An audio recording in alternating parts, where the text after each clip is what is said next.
Hey everybody, this week's episode of the R&R Show is brought to you by Arcane Wonders. And hello, Ruel, how are you doing, sir? I am doing fantastic, my friend. How's it going, Richard? It's going pretty well, although it just occurs to me, we just had an hour of pre-show, and at no point did I ever think to mention, I've been having really bad dizzy spells recently.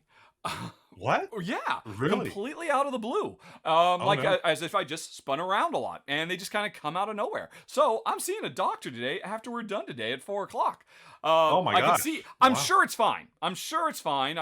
There's no other outward manifestations of anything. It's just this weird little thing that's been happening for the last couple days, and I figure better safe than sorry. I'm fine sitting Yeah. down, but sometimes if I walk, I might have a little difficulty walking in a straight line. Oh my gosh. I'm sorry to hear about that. Hopefully everything's just fine, and just one of those things with age, certain things pop up and do weird things to your body. So I hopefully suspect something that's serious. what it is. A weird thing Yeah. being done to my body by my very weird brain. Yeah. Don't worry, folks. I'm sure it's fine, but I'll give a update next week. Boy, Okay. I started out with a grim pall over the proceedings here, didn't I? That was really terrible. Maybe you could change the mood.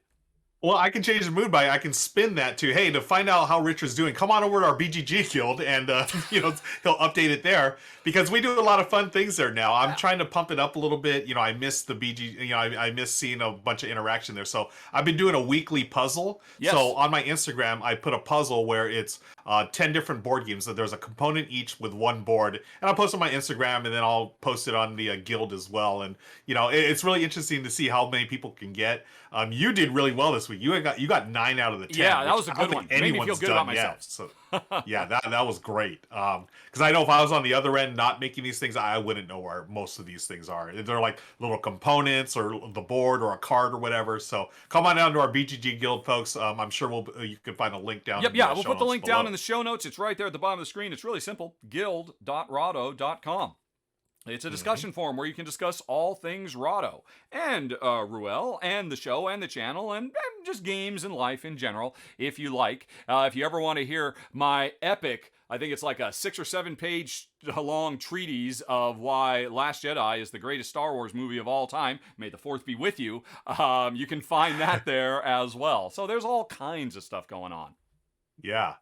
Speaking of May the 4th, so this will be airing on May the 4th, and that's why I have R2. This is the first Lego set that I've built as an adult.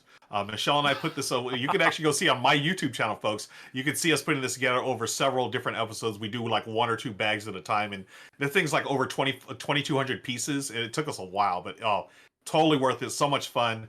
And yeah, so May the 4th be with you, my fellow Indeed. Star Wars friends. May the fourth be with you Yes. always. Okay, Always. cool. Anything Hey, else you'd like to ask Speaking of me about? games, yeah, speaking of games, what the heck is that little box on It's your a wee table little there? tiny box, and it is from sponsor of the show, Arcane Wonders. And actually, this is a game that came out like over a half a decade ago. But a few years ago, Arcane Wonders picked it up for like a new reprint and broader redistribution. And I figured, let's do an opening or an unboxing. People love unboxings, Cool. don't they? Yes, So let me yes. go out and get the handy dandy Kniffy. And yeah, take a look. Have you played Sherlock 13, Ruel? I did actually. Michelle and I we live streamed it a couple of months ago, maybe Really? late last year. Yeah, Did you it play was it a as a lot of two-player fun. game? Now I'm not the biggest fan of social deduction games, but this one is more my jam. It's really straightforward. It's got almost feels sort of like Clue in a way, the classic board game. I've heard this But, referred to as this is basically Clue or Cluedo for folks in certain parts of Cluedo, the world that's right. without the board, effectively. Yes. It just lets you That- focus that's how- just on the deduction without any of the rolling and moving that takes 2 hours. Exactly. Yeah, and that's why it was a lot of fun. It just gave me that sense of, hey, this reminds me of playing this game as a kid, but again without the die roll and movement and stuff. Well, that's cool. Is your playthrough of this on your Ruel archive on YouTube? It is, yeah. So Well, cool. folks, come on Then over folks- to all over to my YouTube channel, Ruel Gaviola, and you can find the archive where I archive all of my Twitch live streams over there on the YouTube channel. You can find Sherlock 13 on there. Yeah, definitely. I will put a link for that down in the show notes. So you can hit that eye up in the top right corner of the screen to go watch Ruel and his wonderful better half, Michelle, play this. So you know it. I know it too. Basically, there's been a dastardly crime and there are 13 suspects, hence the 13. Inspector Baines and Bradstreet and Lestrade. All these cops could have done it. Or Hopkins. Or Irene Adler or Moriarty. That makes more sense. But Watson and Mrs. Hudson is also a suspect, as is Mycroft and Sebastian, Moran, Mary Morstan, and Sherlock Holmes could actually be the culprit of all things. And as I understand it, isn't the way this game works is we take all these and like Clue, we shuffle them up, and there's one person who committed the crime. We don't know who that is. Yep. Nobody knows who that is. But then the rest of the cards are divided up amongst the players, like 4 to each player in a 3-player game, and what is it? The opposite, 3 to each player in a 4-player game. Although, did you do it as a 2-player run through? We did. There's a 2-player variant in the box. Out. Yeah. Because the way it works is there's the criminal in the 2-player game, and then 2 accomplices on either side, and then the rest of the cards go to every player. And then what happens is the game is afoot, and on your turn, you can basically, we're all investigators trying to figure out who did it, and I know it wasn't any of these characters, but through a process of elimination, trying to figure out, hey, where are all the skulls? I've got 3 skulls in my hand. If I look at the score sheet, everybody gets this. This is basically a deductin, right? Because everybody's using these sheets, behind, keeping it secret, so I can see that there's only 3 skulls. Wow, that's a bit of good information to me. I don't want anybody to know that, there's only 3 skulls. Okay, that actually is of 0 use whatsoever. Because if I'd seen 2 of the skulls, then the murderer might have a skull. But because I can basically rule that out.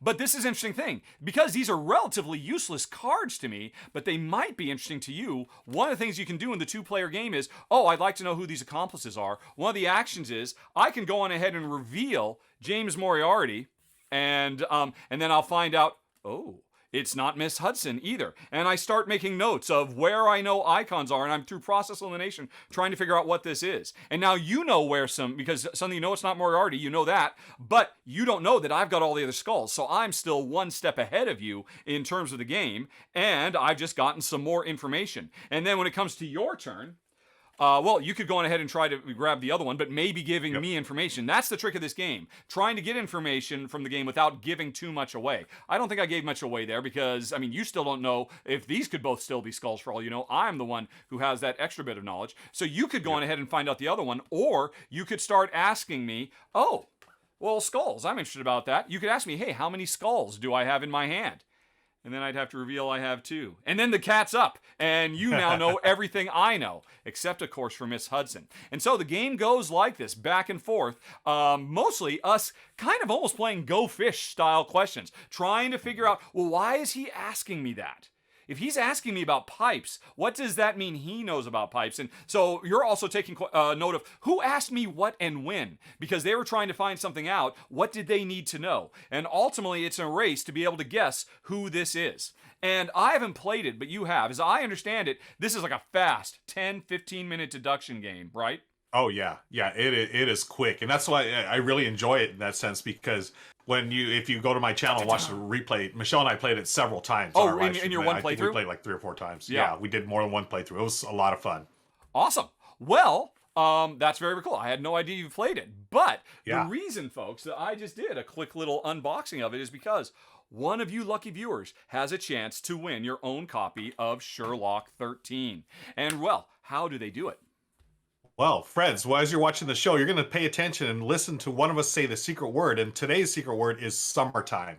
Summertime, yes, we're right on the precipice of summertime here. We are in May. So summertime, one of us are going to say it. And what you're going to do, you're going to type in the name of the game that we are talking about when we say this secret word, summertime. Yes. And you're going to send that in an email to contest@rahdo.com, and you'll be entered to win your very own copy of Sherlock 13. Yes. Now, I should add, you will win a copy of Sherlock 13 if you are in North America, because that's where our sponsor of the show, Arcane Wonders has the rights to distribute the game. Other publishers distribute it in other countries. So if you're in North America, you're going to win this. But what if you're not in North America and you win? Well, instead of picking up some excellent super fast filler deduction gaming, you will get a copy of Azul Summer Pavilion, which I believe you've also played, haven't you, Ruel?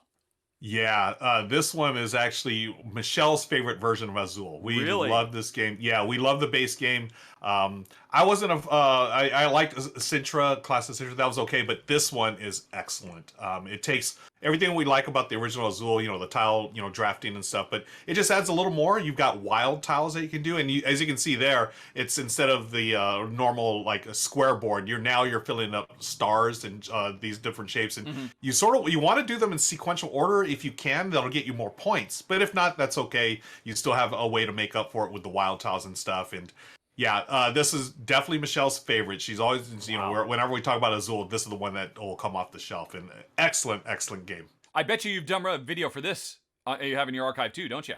You know what's funny? No, we haven't. Actually, I was going to we put haven't had a chance to play. Yeah, we're gonna have to do it so you can link to it in the show notes. You'll have to correct that. Yes. Yes. It's interesting you say it's Michelle's favorite. For me, Azul has reached its pinnacle with Queen's Garden, since it's Azul meets Castles of Burgundy. But yeah, if you like Azul's Summer Pavilion, Michelle is not alone in saying it is the best of the series. So folks, as Ruel said, send an email to contest@rahdo.com, in the subject, the name of the game that was being discussed when one of us says summertime. Or, I don't know, bust out into song saying, ain't no cure for the summertime blues. I don't know how it's going to come up. Unless, of course, it's me, in which case I've already got a plan for how I want to work it in. But it's up to you to spot it and send that email in. Okay, then. Yes. Ruel, it's time to continue our top 100 of all time, right? Yeah. All right. The definitive list of the greatest games of all time, I of course. I think this will stand, etched in stone for all times. Thousands of years from now, people will look to us to determine which ones are the best. And today we're doing 40 through 31, if I recall correctly. Yes? That is correct. Yes, right. 40 through 31. We're past the halfway point. There's no turning back now. So let's kick it off with the number 40. And I'm going to tell you right now, now, this, of course, folks, this is a shared list. I think I have some surprises here that will surprise you. So let's start with number 40. I'm excited. Which I absolutely love. Tyrants of the Underdark. Oh my gosh. Right? Wow. It surprised me too. And the more I thought about it and just remembering my gameplays of it, I was like, I need to include this on our list because this is an absolute fantastic game. Now, I love deck building. I love the mechanism, but if you're going to ask me to play a deck builder, I will always say, I want a deck builder with a board. I want it to be part of a bigger game. Sure. And Tyrants of the Underdark may be the best of those. I mean, we've had, Whoa! I think we talked about, Clank before. Whoa! Remember right? This is, I'm bringing it today, my friend. Wow. Sorry. Please continue. What this is, it's Blood Rage meets Dominion. Wow. It's a mashup of area control, area majority, with deck building in it. You're going to play, you can see there, your minions, or there's monsters that you have to defeat as well. But here's the thing, there's this little thing that they do that I've only seen one, I think one of the deck builders, a deck builder called Valley of the Kings did this back in the day, where you can trash certain cards, but you're going to get points for those cards. Oh. But here's the thing. The tension is, when do you trash that card? Because it's going to be a powerful card. It's going to help you, win control of all these different areas. But at the same time, man, this is worth a lot of points. Do I get rid of it? Because if you don't trash it by the end of the game, guess what? You don't get points for it. It's called, I think, putting your inner circle or something like that. Very D&D. So I think this one gets overlooked a lot just because maybe people aren't into the D&D theme. And I know at first when I heard about it, I like D&D, but I was like, D&D board game. I've got Lords of Waterdeep. It's all good. This one, I'm going to argue, is even better. It is fantastic. Jeez Louise. Now, as a 2-player, I mean, it's not as good as a 4-player game, obviously. Area control often suffers at lower player count. Yeah, sure. But oh my gosh, it is fantastic. Area control, deck building, I'm all about it. That's why it's our number 40, Tyrants of the Underdark. Wow, I have to admit, I've never played that one, but boy, you have really piqued my curiosity in it. Especially I mean, the most important thing you said there, that idea of, I've got these powerful cards, but I have to sacrifice them. And you're right. Valley of the Kings does that. There's a few other deck builders that have used that as their central, like, kind of, I built this deck up, and now I have to tear it apart. And to bring that into a bigger game with more stuff going on and cool high fantasy concepts, that is much cooler, I have to admit, than I have previously given credit to it. Right. Wow. Yeah. So, it's fantastic. And, I've been raving about this game for years, and I just feel like it's underappreciated, but it's definitely the number 40 of all time. Okay, cool. Well, that was a very controversial pick, I suppose. I'm going to go for a controversial pick in a completely different arena because number 39 on the list is Santa Maria. And, there's a lot to say about Santa Maria. First of all, I'll just talk about the qualities of the gameplay. This is an absolutely brilliant cross of dice drafting, incredibly tense dice drafting, and very, very satisfying tile laying, polyomino style tile laying, because we are conquistadors colonizing South America and wiping out the indigenous peoples and, converting. I mean, we're doing a lot of terrible things in this game. And I'll come back to that in a second. But the gameplay we do it through is some of the best mechanisms I've ever seen in any board game. Incredibly rich and tense and exciting, and the fun factor for days. And now, unfortunately, it is a game where we are literally doing the worst we can do to the indigenous peoples. And the game is very controversial when it came out because the developers knew that they were not trying to, glamorize colonization. They were trying to satirize it, because the game does certain things like you don't score victory points in this game, you score happiness points. And in fact, the game, your victory points are represented by these big smiley happy faces, because what the developers wanted to do with Santa Maria was literally create a cognitive dissonance, discomfort. Because you're playing the game, you're having a really good time. Oh, there's so much fun going on, and I'm earning happiness points. But then you go and you read the end of the rulebook, where there's actually a fairly searing indictment of the actual acts we're taking part in. So in some ways, this game was a bit ahead of the curve because these days, cultural consultancy is becoming a much more common thing. But for this game, they actually got an adjunct professor, if I recall correctly, to write up an indictment of the act of colonization and really to open people's eyes to how it was a literal industry. I learned a lot about the world and this dark chapter of history by playing this game. And what the developers wanted to do was say, on the surface, everything looks fine because it's being told from the victor's point of view. But what about that of the oppressed? And so they said, well, okay, let's put that voice in the rule book, and so this can be a growing moment. Now, I'll be the first to admit, or else I'll be the second to admit, because the developers themselves are the first to admit that while it was a noble intention to use irony to underscore tragedy, it doesn't really work. And, there have definitely been games that have treaded this ground in a much better way. Another thing, though, to recognize the fact that in the end, while they were trying to have a strong message using irony to underscore tragedy, they failed. And so they did ultimately put an expansion out for it that actually lets you play as the Incans. Oh, my mistake, it was actually play as the Mayans, struggling to defend your culture. So I think maybe the game would have been better received if that additional content had been there from the get-go so that the marginalized weren't vanished. I mean, the whole point was, we're trying to show how they were vanished and how, their lives were worth less. And that's a cool academic idea, but in practice, it makes for an uncomfortable game, which is a shame because, coming back to the beginning, this is one of the best Euro games, best tile layer dice drafting games that have ever come around. And so, I hope and pray that as an anniversary dates for this come up, that maybe the developers will get a chance to revisit it and look for ways to repackage the gameplay and ideas, like the upcoming Puerto Rico, which is completely resetting the stage for after independence is won. I could see that same thing done with Santa Maria, so that it could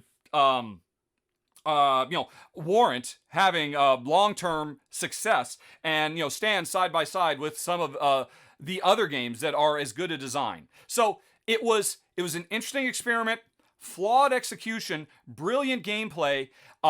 Did make up for it somewhat with the expansion content that actually gave voices to those who it had set aside, but there's still a long way to go. But the gameplay is still one of my favorites of all time. So, like I said, it was a bit controversial. My number 39, Santa Maria. Yeah, is this has it been out of print for a while? It has been out of print for a while. And Okay, honestly, yeah. like I said, the developers themselves, they realized, they listened. They were not the type of developers who, when people spoke up and said, this is terrible, like, what are we talking about? It's just a game. They never did that. They always engaged in open and honest discussion, tried to explain what they were doing, admitting where it had gone wrong. And like, I have talked to them since, and they have said, yeah, if we could, we would have done everything differently. And I really do hope somewhere down the road they repackage this, because again, the gameplay is some of the best you will ever see. And so when I do play it, it's interesting. I'm a meat eater. I know I should be a vegan. I know the horrors that are visited upon animals. And so we do eat meat, but mostly it's all sourced from local sources that we know about. If we do go out and eat, I actually punish myself and think about the videos I've seen of mistreatment of animals while I'm eating a McDonald's hamburger. It's just this weird thing I do. And I kind of do the same thing with Santa Maria, which makes it a tricky game, but still. Yeah. Number 39. Maybe we should move on, though, to happier times. What's number 38? Yeah. Well, I don't know if this is much of a happier game, Okay. but it is an outstanding game mechanically. Yeah. It's number 38, Pipeline, from Oh, okay. yeah, from Capstone Games, and designer Ryan Courtney, art by Ian O'Toole. This one came out a few years ago, and it just, with me and my particular game group, it was a huge hit. Yeah. And I don't know if this is part of that. I mean, I feel like it's part of that trend of having these really meaty games that play in about 90 minutes, which I really appreciate. A Euro game that, doesn't take 3-4 hours, that you can really, I mean, there's some really tense moments here. And it's got this economy system that you're working. You're basically trying to refine oil. And thoughts on that? Whatever, we'll keep that. We don't need to comment on that stuff. But what are you gonna? Microphone. Okay. Sorry about that. I just wanted to interrupt for a second. Apologize. Oh, to interrupt it's and off say, again. folks, we have no idea what half of this list is going to be. We both come up with our list independently, send them to a friend of ours who makes sure we don't have overlaps. And I do find it ironic that you and I have back to back. Okay, I chose a game for our list that puts us in a really terrible role from 500 years ago that still resonates today, and you put us in boots that are really terrible today that will resonate into the future. Yep. But anyway, I'm sorry. It's Go just on. one of those things. It's one of those things. Okay, let me pick up here. So, yes. Can we get one more audio check? Check. Yep. Everything should Okay, be you're fine, good. I think. Okay, Yep. cool. And people in chat, thank you, friends in chat. Okay, so I'm gonna pick it back up here. I don't remember what I was saying. Okay. So yeah, Pipeline. What it does, it fuses economy plus. What I really like about it, and this is what really attracted me to the game, is this little puzzly element where you're trying to connect actual pipes to each other using this really interesting tile laying system. You're laying down your own little puzzle that you're trying to solve and trying to make it as efficient as possible to pump out the oil, refining it through your pipes. And this game, it goes by so quick. Like, you're struggling just to get that first automation up. And then by the end of I think it's 4 rounds. By the end of that 4th round, you're pumping out all this, oil, refined oil. You're making all kinds of money. Then boom, it's all over. It's like, what the heck? It's over. But it is a really wonderful design. Again, the subject matter it's not my favorite, might not be yours, but the gameplay itself is rock solid. That's why it's our number 38, Pipeline.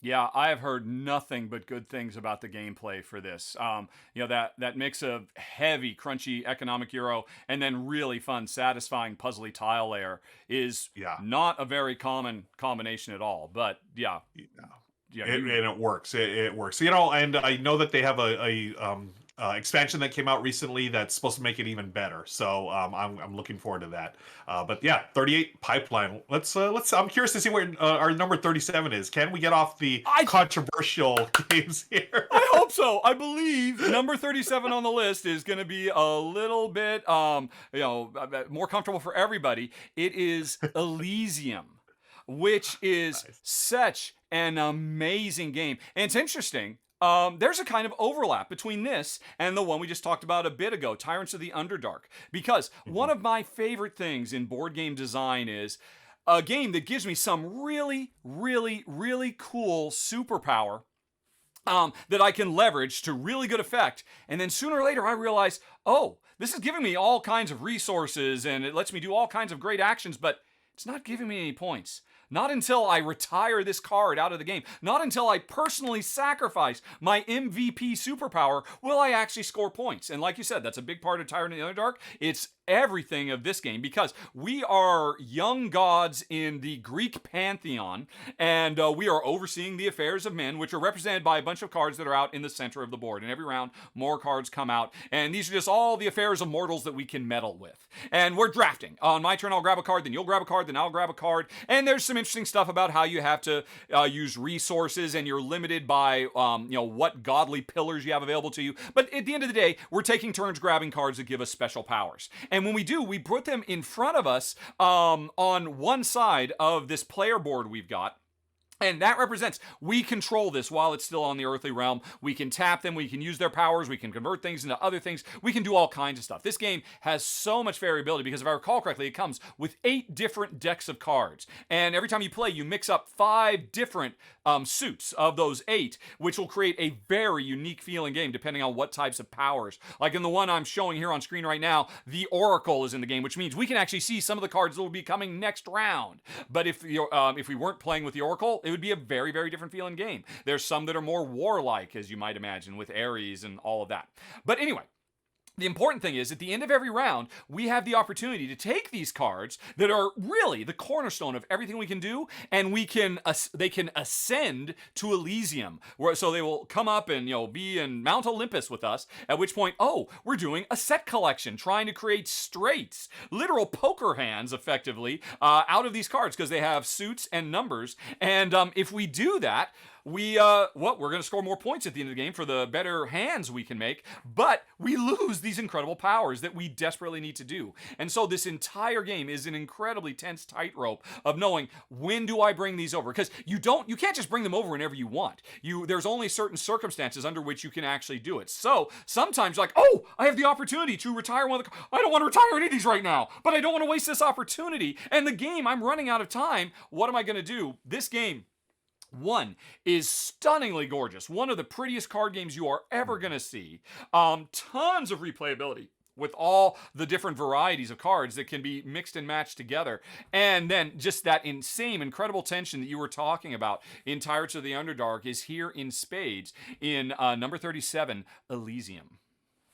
Nice. I'm kicking myself because I had a chance to play this right before the pandemic and I passed. So I was like, I'll just play it next time we get together. It's been 2 years, folks. I still haven't played this game. I was like, oh my gosh, it hurts. As I know, it's beautiful and I know how highly well regarded this is. And for all the reasons you talked about, I can't wait to actually play this. Make these the days. time. Yeah. It is worth it. And I believe this was like the first co-design from Matt Dudson and Brett Gilbert, who have gone on to do really great things, with other designers, and also every time they team up. This was like a big, huge launch for them. And the tragedy, Ruel, is they've designed a full expansion for it, but publisher Space Cowboys let it lapse.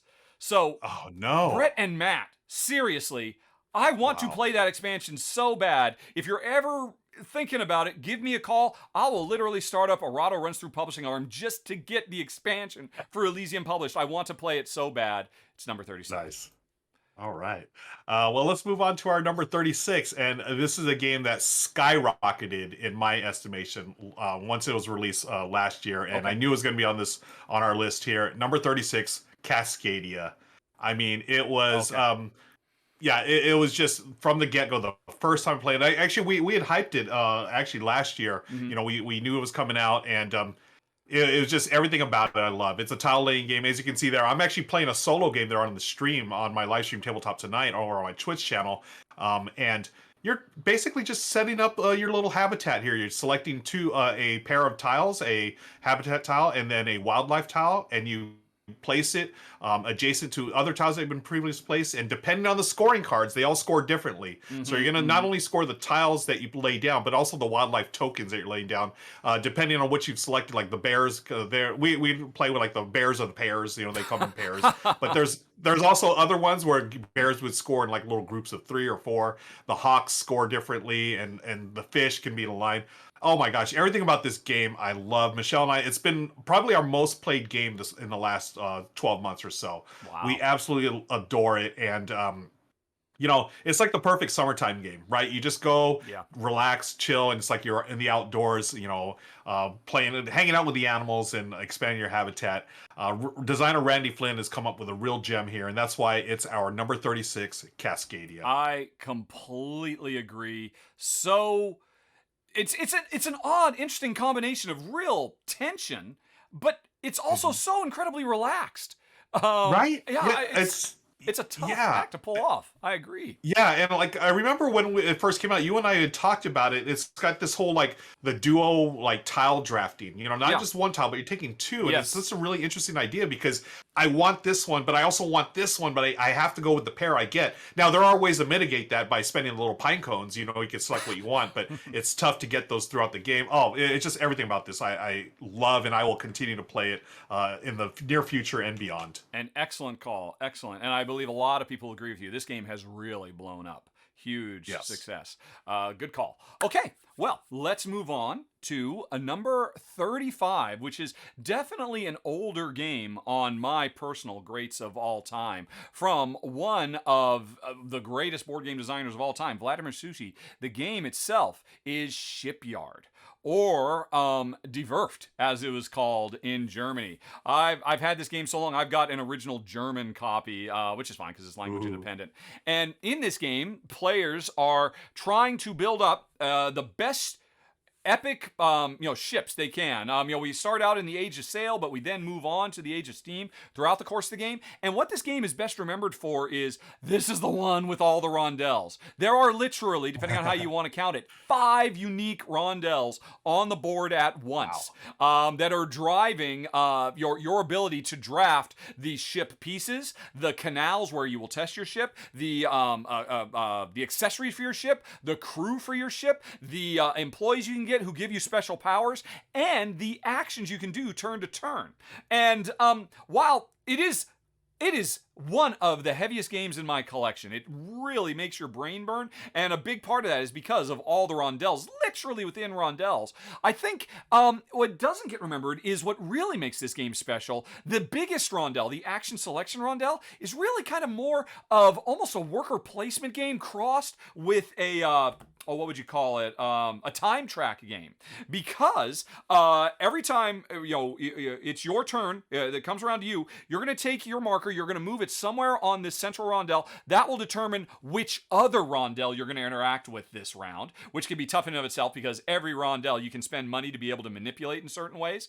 But when you move forward and pick one of these core actions, well, first of all, the action you just left goes to the front of the line, and you can't pick that one again, but you can pick anything else. The interesting thing is, you want to pick something that's further back, that other people have skipped over. Because for every person who has skipped an action, when you do it, you get income. And you desperately need that income to be able to control your positioning on all the other rondelles. And that is such a brilliant system. I've never seen anything quite like it before or since. And then on top of that, you've got a really great sense of satisfaction as the game goes on. And this might be a game where you build, 2 or 3 smaller or medium-sized ships, or you could spend the entire game just going for one big epic ship. One Titanic-sized ship that hopefully will work out for you better than the Titanic did. It can win you the game because of the secret objectives you have as part of setup. I have always been so impressed by it, and while it's an older game, I think it's been out of print for quite a while. There is no denying. This was not Vladimir Sushi's first game, but this one I think really introduced the world to just what an incredibly mind-bendingly brilliant designer he is. So that's why it makes the list at our number 35, Shipyard. Wow, nice. It's been out of print for years, and I would love to play this. Come on, folks, can we get a reprint, please? I want to play this game. Jet Games Edition. This sounds surely, fantastic. Surely, it must be time for an anniversary edition coming soon, right? Yeah. Awesome. Great choice. Okay, let's move on to number 34. This one may be a little controversial as well. We'll see. But Okay. number 34, if you're a word game fan, this is going to be your jam. This is Paperback. I love Paperback. It's my favorite word game of all time. I'm a word nerd, folks. I play the Daily Wordle. I do crossword puzzles. I love any kind of word game out there. Paperback does it the best. It is Scrabble meets Dominion Exactly. fused for all the best parts of it, and it plays in like 20 to 30 minutes. As you can see there, I'm playing it live. I'm soloing it actually. It comes with a cooperative mode in which you can play solo. And as you can see there, just like any good deck builder, you're playing 5 cards at a time. Then you're trying to create words. Those words will create currency, which will allow you to buy more letters. Some of those letters or letter combos will be worth more points later on, or more coins, which allow you to get the victory point cards there at the top. Oh man, I play this game at least 50 times in my lifetime. I love it. Michelle and I, when we first started dating, we played Scrabble. It was before Yeah. we got into modern board games. Yeah, and then once we got into the hobby, when I discovered this, I was like, oh yeah, we'll never play Scrabble again. I mean, honestly, I'll still play Scrabble, but we haven't since we got in Paperback. It is the premier, the greatest word game out there. That's why it's our number 34, Paperback. There is no controversy there, sir. That makes Cool. perfect sense to me. It's not only one of the greatest word games of all time, as far as I'm concerned, it's one of the greatest deck builders of all time, too.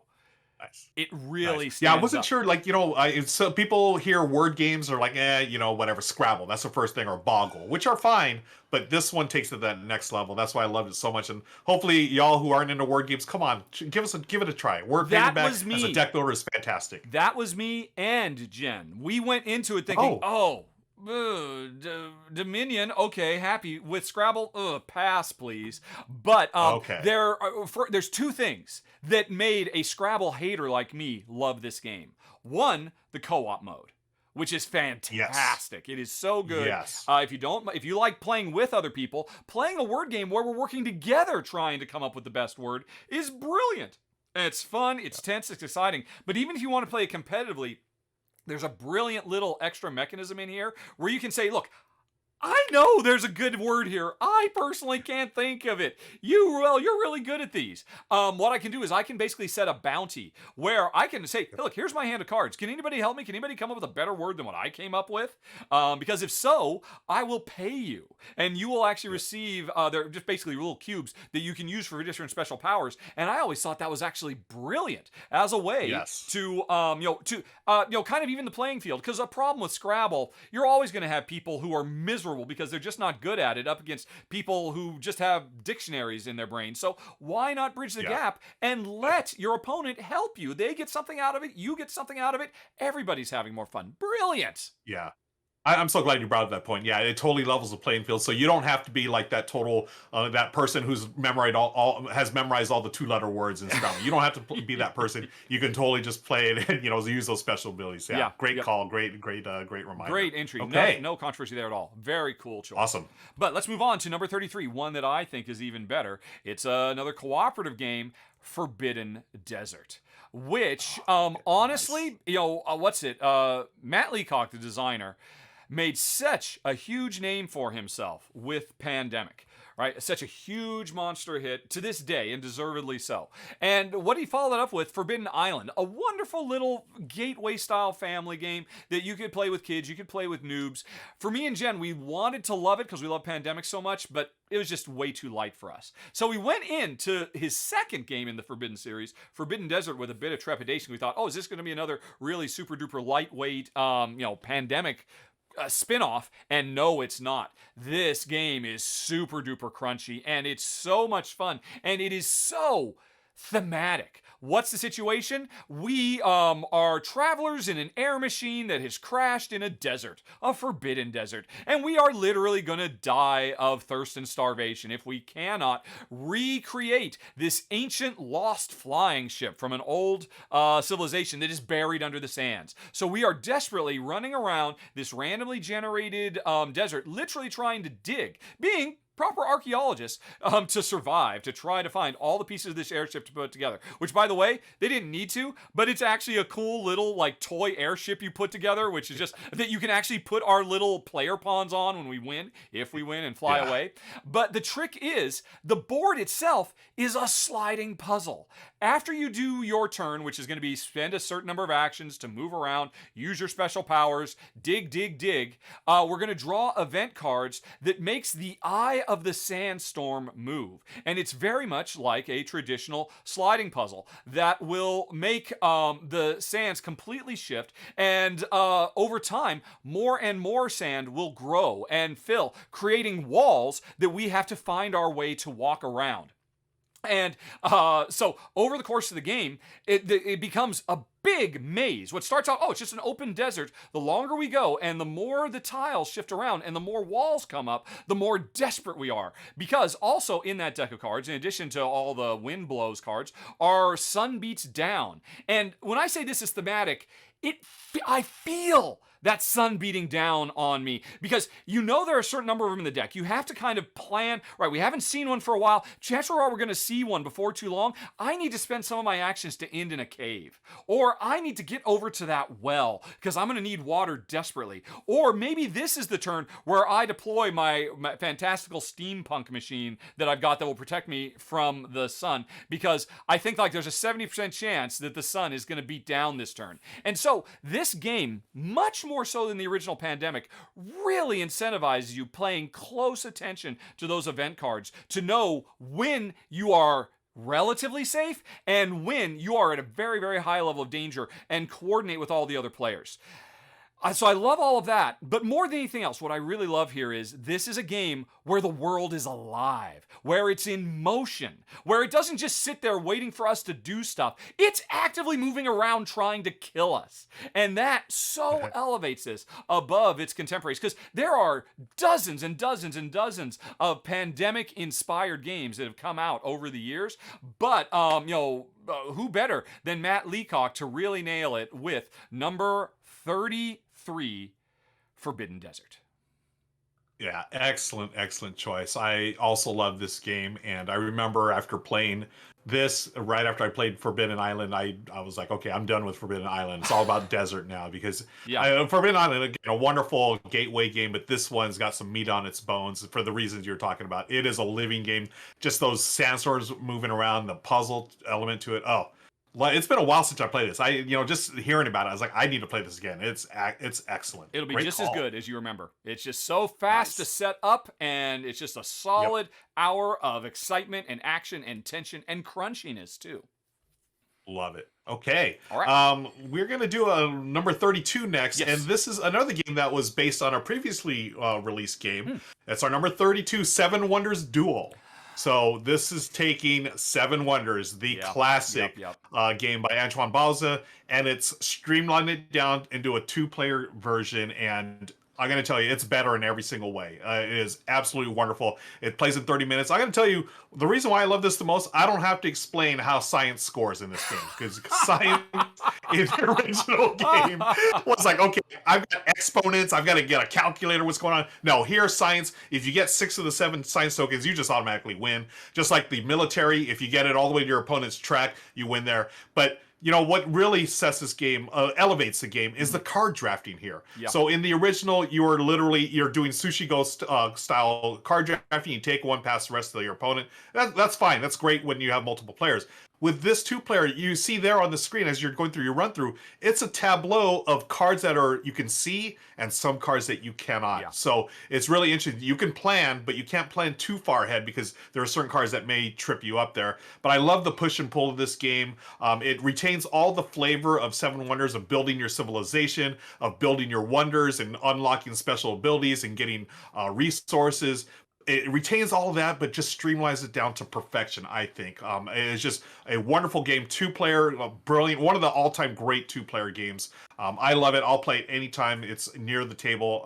That's why it's our number 32, Seven Wonders Duel. Yeah, our entire list would have been invalid if this had not made our top 100, quite frankly. Agreed. It is not hyperbole on your part to say this is one of the best 2-player specific, couple style games that have ever come out. Yeah. Yeah.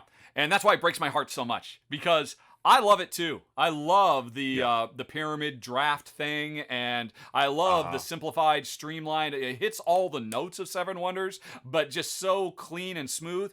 Just why, Ruel? Why did they put in all the mean attacky stuff?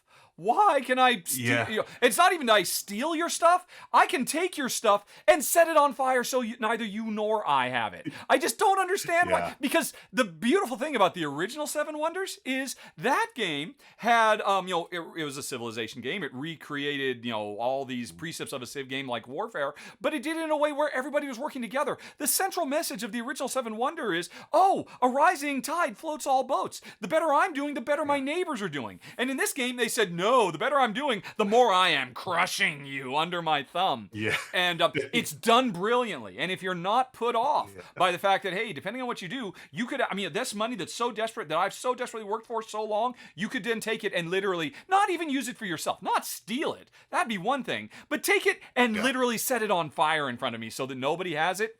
That's the only problem that keeps me from, this would probably be in my top 10 games of all time. I can take solace, though, because that brilliant pyramid card draft, that is the fundamental mechanism in the game you mentioned a little bit ago, Paperback, which just turns... That's right. In some way, Paperback turns Seven Wonders Duel into a cooperative game, which is awesome, too. Yeah. Yeah.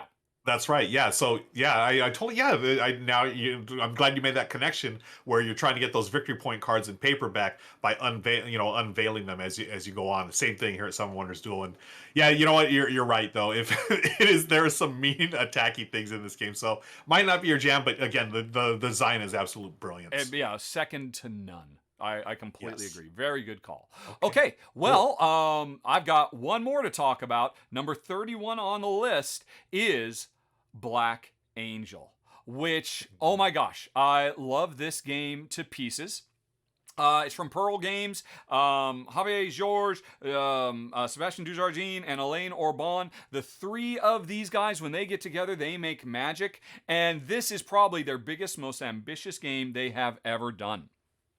It's kind of a grim setting. Basically, humanity has screwed up so bad, we say, okay, it's time to leave. But the nearest planet is so far away, we can't do a generational ship. We just have to make an ark full of genetic material, and hopefully in 5 millennia, when the planet gets there, humanity can start over.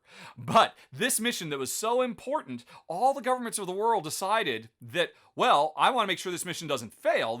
Our species is at stake here. So all the governments of the world decided, you know what? Our AI programmers are better than yours. And nobody could agree on programming the AI for this automated ship. And so it was agreed that there would be a competition amongst AIs. And whichever AI did the best job of keeping the ship going, dealing with crises, alien encounters and all that, would be the AI that would lead us into the future.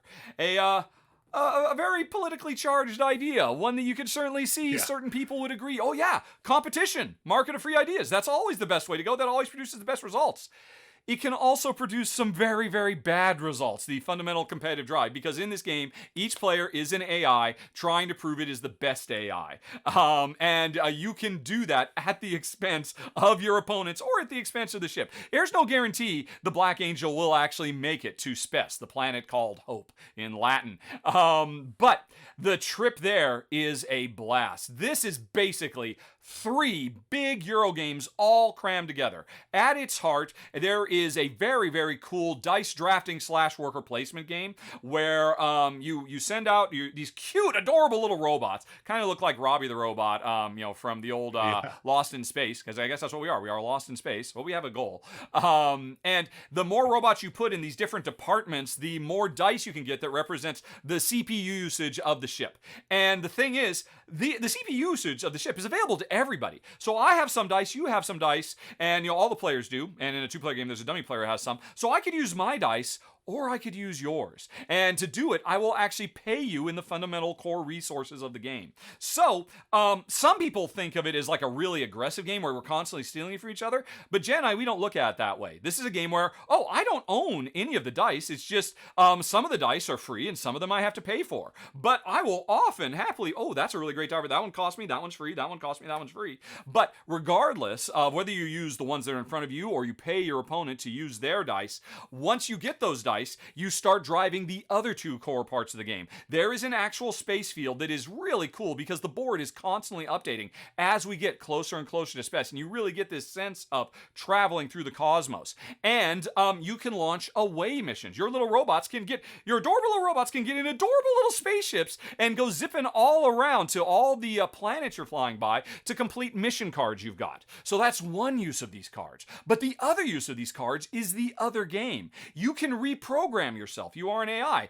Every player has this little grid off to the side that has tiles represent all the subroutines you can run. And you can run those subroutines by spending those same cards. The cards can let you run missions out on the space, or they can run your AI routines to do goods conversion and all kinds of stuff. And you're constantly growing your AI brain and reprogramming yourself. You're constantly chasing after different missions out on the board, and you're also constantly trying to keep the Black Angel from crashing because it's constantly under assault from all kinds of events. And so players have to divide their attentions while always, at the core central thing, playing a very strong dice drafting game. The game looks fantastic for art from Ian O'Toole. It's so wonderful to see space bright and vibrant and colorful. Yes. It's a fun, tension-filled game from start to finish, and it is crunchy. Like I said, this is 3 full, deep, heavy Euro games all crunched into one, which puts it at number 31 on the list, Black Angel.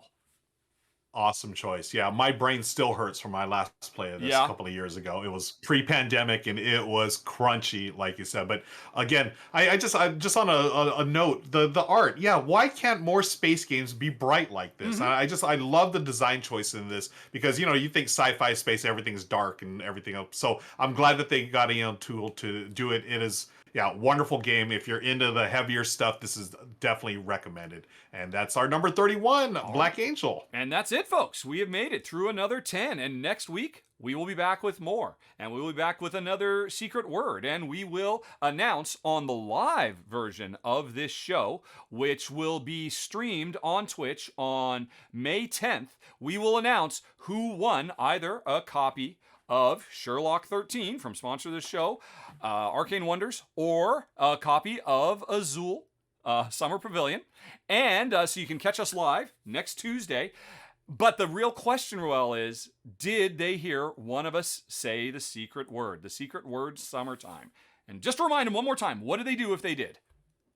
Okay, folks, so if you heard us say summertime, type in the name of the game that we're talking about when summertime was said, and send it in an email to contest@rahdo.com, and you'll be entered to win one of those great games. All right, yes, folks, these are both fantastic, and I will see you next week, Ruel. I will see all of you out there. You have any closing words for the folks before we say goodbye and the only go thing into I need to say, the post-show?